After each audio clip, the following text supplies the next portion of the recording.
On the 27th of November, Syrian rebels advanced towards Aleppo, Syria's second largest city. Within 2 days, the insurgents had seized control of Aleppo, forcing the Syrian army to retreat and announce temporary withdrawal. Later that week, the Syrian military lost dozens of soldiers in fighting, marking the first major flare-up in years between both sides. So, who are the rebels battering Syria's Bashar al-Assad regime? And what is the conflict in Syria? Our next report tells you more.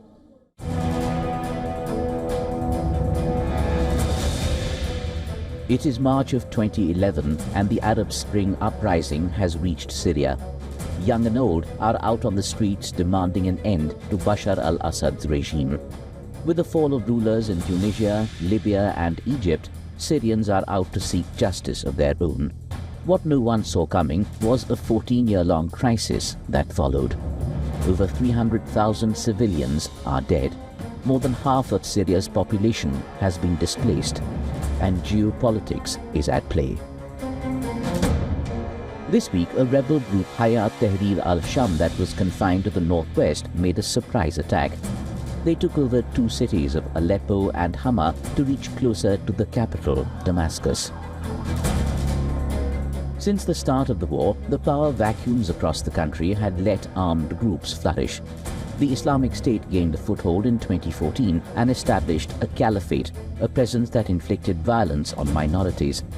While in control, the IS formed Jabhat al-Nusra, but the faction split a year later and declared its allegiance to Al-Qaeda. In 2017, it severed ties with Al-Qaeda and joined hands with other factions. This is when Jabhat al-Nusra was rebranded as Hayat Tahrir al-Sham. It is estimated to have up to 30,000 fighters. The group is largely self-funded and is understood to control a parallel government in the areas it controls. Like the HTS, there are multiple fighting groups, smaller in size.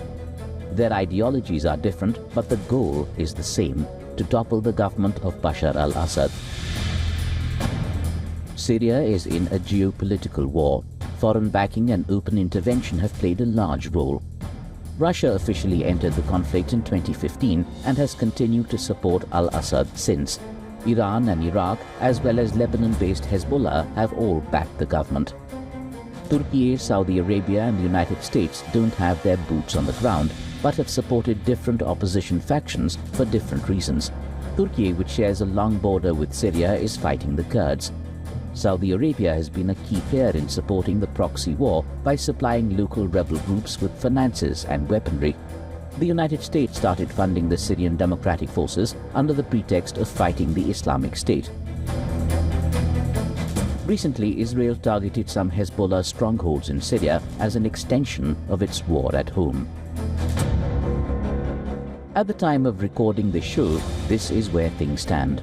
Opposition forces have captured Aleppo in the north and Hama in central Syria.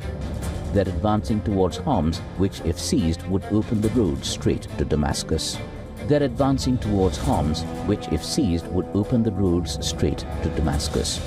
While the national military still holds swaths of majority in the south and west, the situation is changing rapidly in the country. Before this offensive, it was widely believed that the war was over in Syria. But over did not mean peace. There was a lull until there wasn't.